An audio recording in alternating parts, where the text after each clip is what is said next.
अस्सलाम वालेकुम। क्या आपको पता है, शायद ना पता हो कि बैठ के नमाज़ पढ़ने में और लेट के नमाज़ पढ़ने में और खड़े होके नमाज़ पढ़ने में क्या फ़र्क है और उसमें कितनी नेकियां मिलती हैं। तो आप लोगों को शायद नहीं पता होगा। आप लोगों को क्या, बहुत से लोगों को ये चीज़ें नहीं पता होती हैं कि बैठ के नमाज़ पढ़ने में, लेट के नमाज़ पढ़ने में, खड़े होके नमाज़ पढ़ने में क्या फ़ायदा है और उसमें कितनी नेकियां मिलती हैं। तो मैं आपको बताती हूँ कि वो कौन कौन सी नेकियां हैं और कितनी नेकियां मिलती हैं और कितनी नहीं मिलती हैं और कितनी कट जाती हैं। तो चलिए मैं बताती हूँ। नंबर 1, नबी करीम सल्लल्लाहु अलैहि वसल्लम ने इरशाद फरमाया कि जो लोग बैठ के नमाज़ पढ़ते हैं और जो लोग खड़े होकर नमाज़ पढ़ते हैं, मतलब जितने खड़े होकर नमाज़ जो पढ़ी उसको पूरा सवाब मिलता है और जितने बैठ के नमाज़ पढ़ी उसको उसका आधा सवाब मिलता है। मतलब ये कि अगर किसी ने खड़े होकर नमाज़ पढ़ी तो उसको 100% 100 पूरे पूरे मिलते हैं और जितने बैठ के नमाज़ पढ़ी उसको 50 ही मिलते हैं। इतना मतलब सवाब होता है।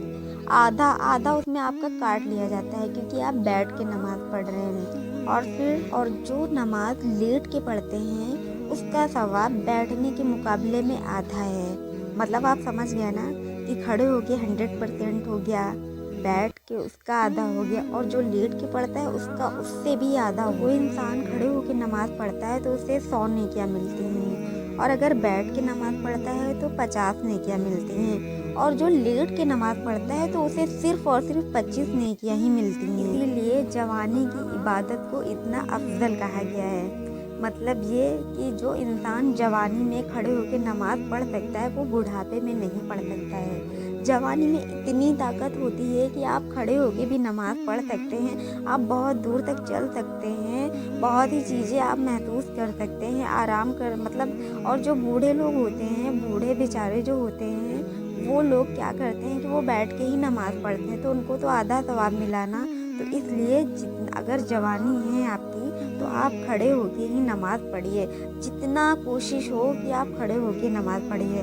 बाई चांस आपका मन नहीं कर रहा है पढ़ने का तो आप बैठ जाइए, लेकिन हफ्ते में एक बार, बहुत ही कम आप बैठ के नमाज़ पढ़िए। आप सिर्फ और सिर्फ खड़े होके ही नमाज़ पढ़िए जिसमें आपको पूरा 100 नेकियां मिलें आपको। इसलिए आप सोच लीजिए कि आपको नमाज़ कैसे पढ़नी है। अगर जवानी में है तो आप नमाज़ खड़े होकर ही पढ़नी चाहिए।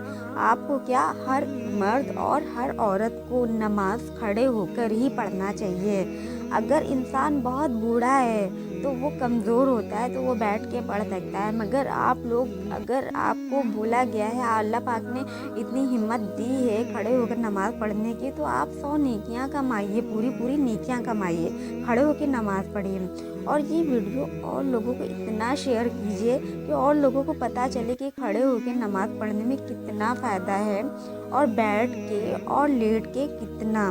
तो मतलब कि अगर आप खड़े होकर नमाज़ पढ़ते हैं 100 नेकियां, बैठ के नमाज़ पढ़ते हैं तो 50 नेकियां, लेट के नमाज़ पढ़ते हैं तो आपको 25 नेकियां ही मिलेंगी। तो आप खुद सोच लीजिए कि आपको कैसे नमाज़ पढ़नी है। ये वीडियो और लोगों को शेयर करें, अपने दोस्तों को शेयर करें, लाइक एंड सब्सक्राइब करें, जिसमें और लोगों को पता चले कि हाँ, कैसे हम लोग को नमाज़ पढ़नी चाहिए। तो ये वीडियो कैसी लगी आप लोग कमेंट करके ज़रूर बताइए। फिर मैं अगली नेक्स्ट वीडियो में मिलती हूँ। ओके, अल्लाह हाफिज़।